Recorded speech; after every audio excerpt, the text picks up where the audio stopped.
Salut à tous, bienvenue sur la chaîne. Aujourd'hui j'avais envie de parler du dernier Marvel qui est sorti, donc les 4 Fantastiques, First Step. Donc voilà, donc je suis fan de première heure des Marvel Comics. Et donc j'aimais beaucoup les 4 Fantastiques à l'époque. Donc étant un vieux de la vieille, donc j'ai surtout connu les anciennes versions. Donc les nouvelles versions, je ne saurais pas trop juger. Je vous propose donc mon humble avis sur ce petit film Marvel.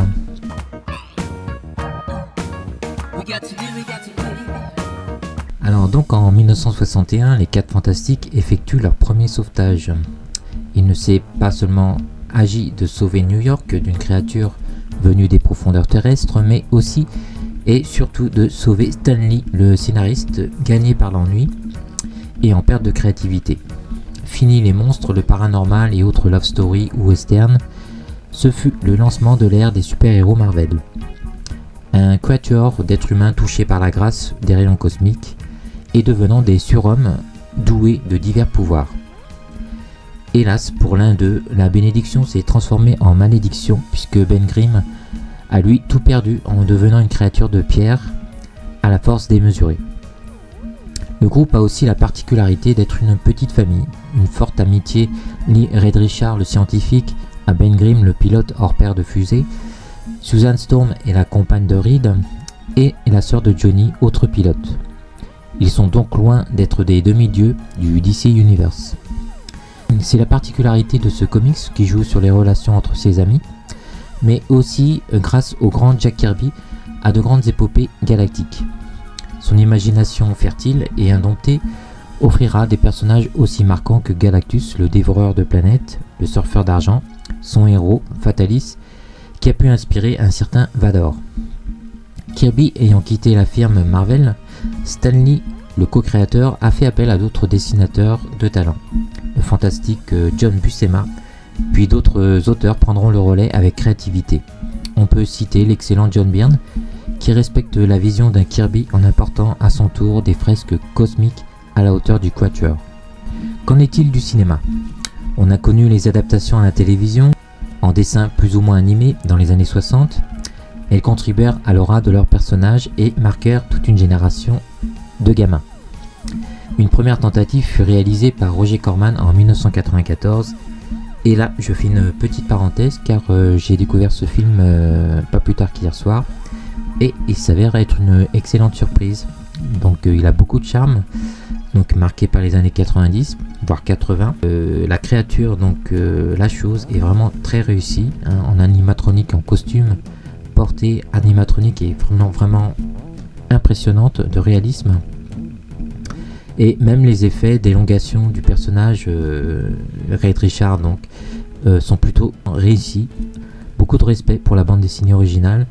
Donc je vous conseille fortement d'aller le voir, il est sur YouTube, donc n'hésitez pas à vous faire plaisir. Avi Arad, à l'origine des premières adaptations sérieuses des comics Marvel au cinéma, aurait demandé à détruire toutes les copies de ce film donc afin de ne pas porter préjudice à leur future adaptation de la fabuleuse équipe.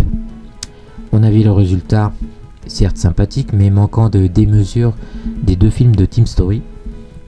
La frustration fut grande pour les fans de ne pas voir Galactus tel que dépeint dans les comics, dans le second volet, les 4 Fantastiques et le surfeur d'argent, même si ce dernier a été pour le coup plutôt respecté.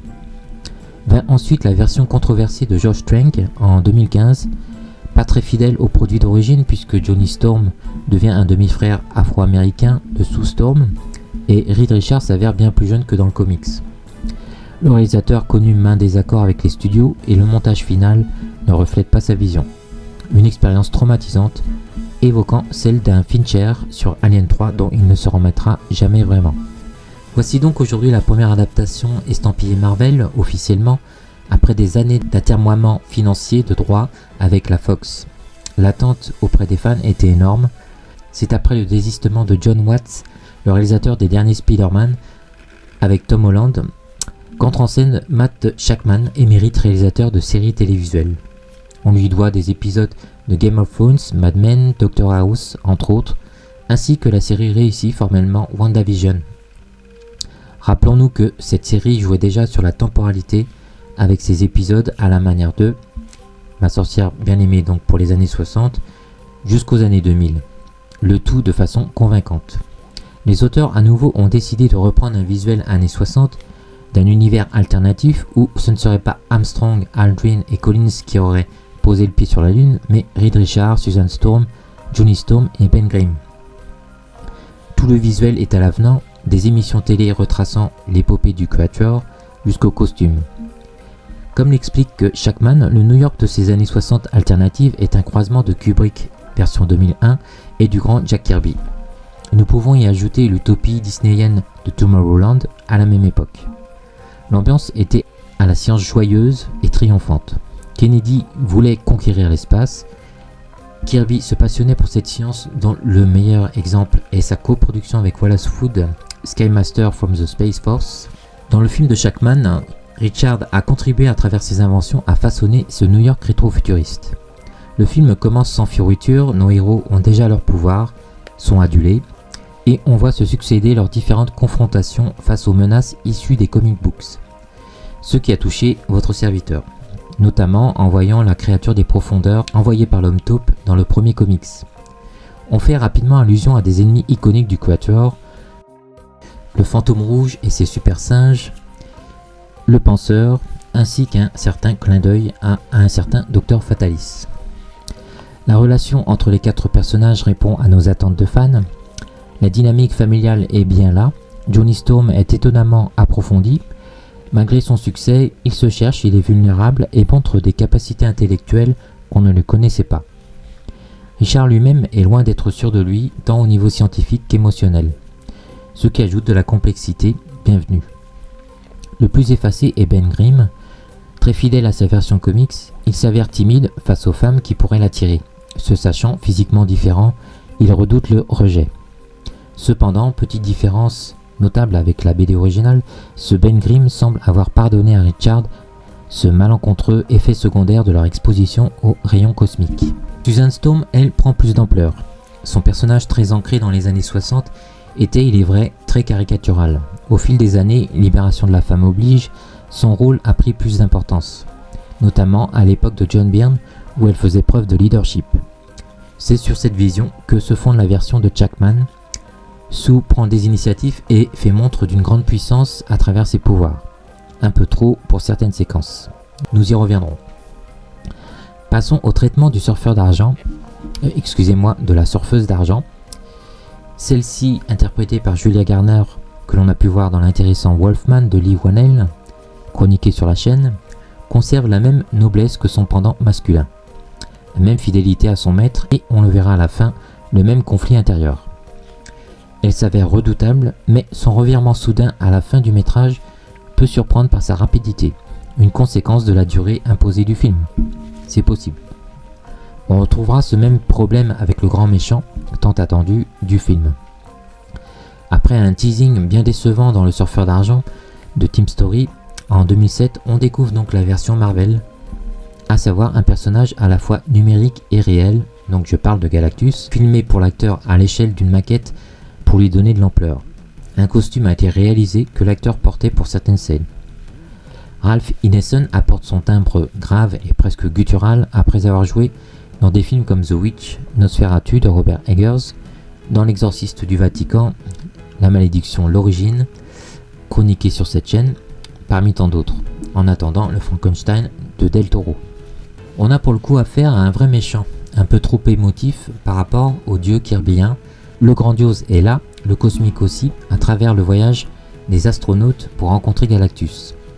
La musique de Giacchino est à l'avenant, elle apporte un thème optimiste et grandiose qui sied fort bien à la petite équipe. A noter la façon dont le film se démarque dès son introduction.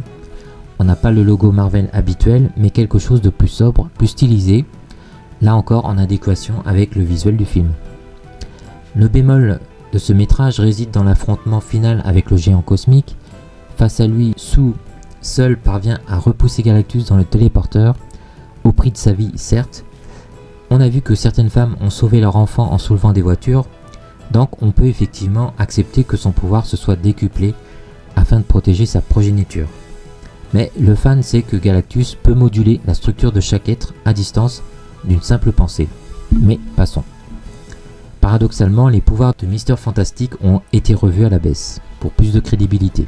Les effets spéciaux ne sont pas toujours convaincants non plus, spécialement les scènes incluant les bébés. Les vêtements de Ben Grimm manquent parfois de crédibilité, le mouvement de ses lèvres peut interroger, mais ces défauts ne gâchent pas le spectacle ni l'émotion, car les acteurs sont vraiment convaincants. Mention spéciale à Vanessa Kirby, un nom plutôt prédestiné, à Joseph Quinn, aperçu dans Game of Thrones et Stranger Things, donc qui interprète Johnny, qui apporte humanité et noblesse à un personnage un peu trop lisse dans la BD. Même si l'histoire est partiellement aboutie, le cadre et le soin apporté au personnage laissent augurer du bon pour la suite.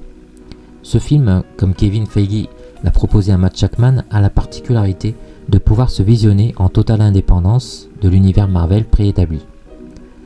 Ne boudons donc pas notre plaisir, ce Marvel retrouve une certaine fraîcheur et un souffle qui manquait au dernier métrage. Reste à souhaiter que la greffe entre ce monde-ci et les autres films Marvel prendra et ne paraîtra pas trop artificielle.